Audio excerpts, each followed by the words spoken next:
today. We're going to start things off as we should with a quick Superman on film update. Are you ready for this sterling, unbelievable update of the state of Superman in cinema, Brett? Oh, I'm ready. All right, there have been exactly zero developments in when Oh, it comes to the next Superman movie. And it's been that way now for close to a year. I think I'm going to start one of those like countdowns or days since. Remember how like there's the Hulk like days without incident and all that sort yeah. of. We're going to have to do like a days without Superman news because really up in I think like the last stuff was from March of last year when they were talking about Ta-Nehisi Coates and Right. J.J. Abrams and all that stuff. And it's been radio silent ever since.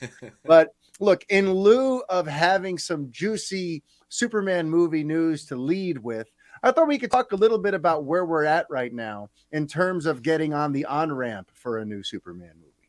Because that's one of the reasons I launched supermanonfilm.com. It's one of these days soon we're going to be on the on ramp for a brand new movie. We're going to have a director and a release date, and there's going to be a lot to talk about.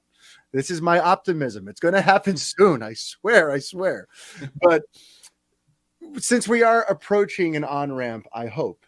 I was thinking recently about when Man of Steel was the next big thing that was on the horizon. After all kinds of development hell, after Superman Returns almost gave us a sequel and then didn't, and then there were lots of little false starts here and there.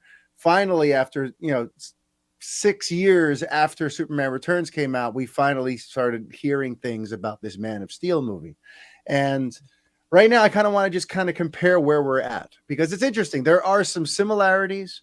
There are some differences, and some of it, like, I'm not exactly sure how I feel about it. So, Brett, like, I keep talking about the fact that as much as I would love to see Henry Cavill back as Superman, and I think there's a way to do like a Man of Steel sequel that would really take him to the next level and be like, the big modern Superman Absolutely. classic of our times.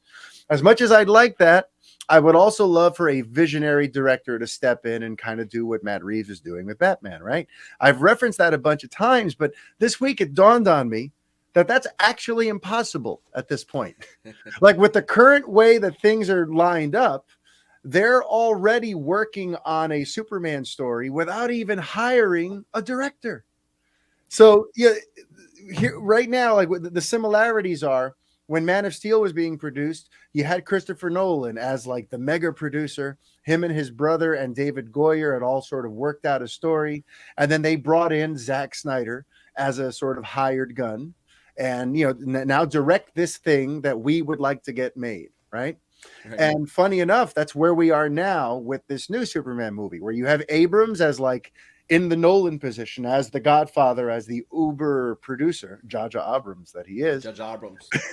And we've got Ta-Nehisi Coates, an all-star writer, a very interesting writer, a well-known and respected writer. But right now we have a completely vacant director's chair. And it kind of made me feel a certain kind of way when I realized that. I'm like, wait a minute. So right now, the way things are set up, it's not really, we're not in a place where a huge Superman fan can just come in and be like, this is the universe. This is the world I want to build. This is the Superman story I've dreamt of telling my whole filmmaking career, you know? Right. And I know, I guess I'm curious what's your take on that? Like, do you think a movie's better when the director is kind of there from the inception of the project? Or do you think it's fine when they're just sort of a hired gun after the fact? Sure. I mean, it depends on the director or auteur. Like you have your James Gunns who Mhm. have had pretty much control of his Guardians of the Galaxy films, Yeah. whereas a lot of the rest of the Marvel movies have really been basically write the script, find the guy that's going to be able to bring that script to life, or guy or gal, I should say.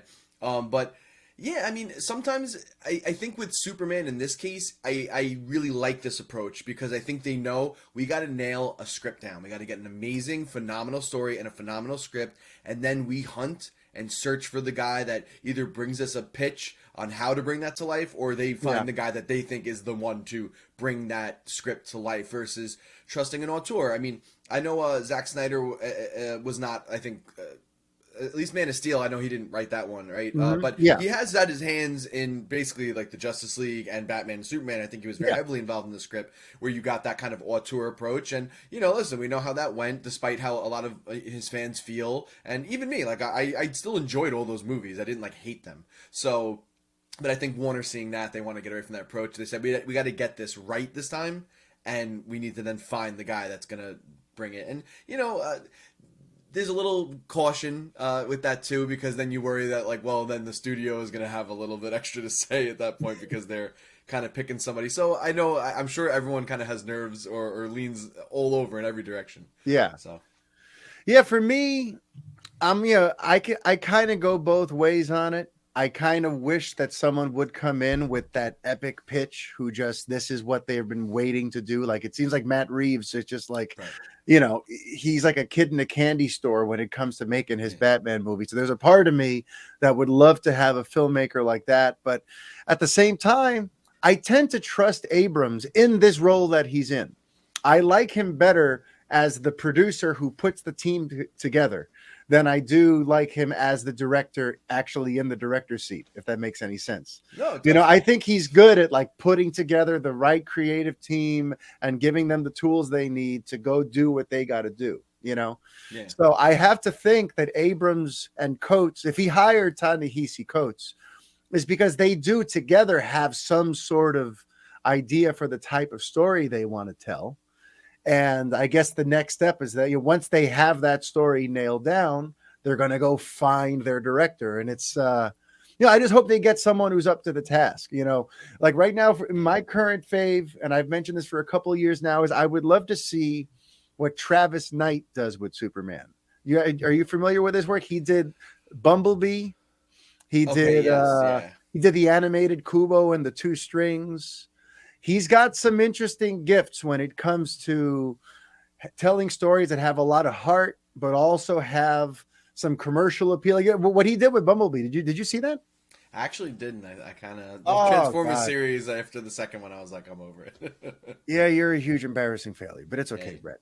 But yeah, Travis Knight, I think, would have the right touch for a Superman movie. But in general, it's going to be very intriguing to see how they go with this. And also, if Coates ever turns in this script and sees what kind of story are we going to tell here? Is this going to be some sort of hard-hitting, broken glass mirror look at America? Because Ta-Nehisi Coates seems to be sort of poised for that sort of stuff. But then again, he also wrote on Black Panther. So there's a lot of unknowns about this. But I guess it just recently struck me that here we are at the beginning of this Superman movie process, and there is not a visionary auteur sitting in the driver's seat. And I just kind of wanted to discuss that a little bit.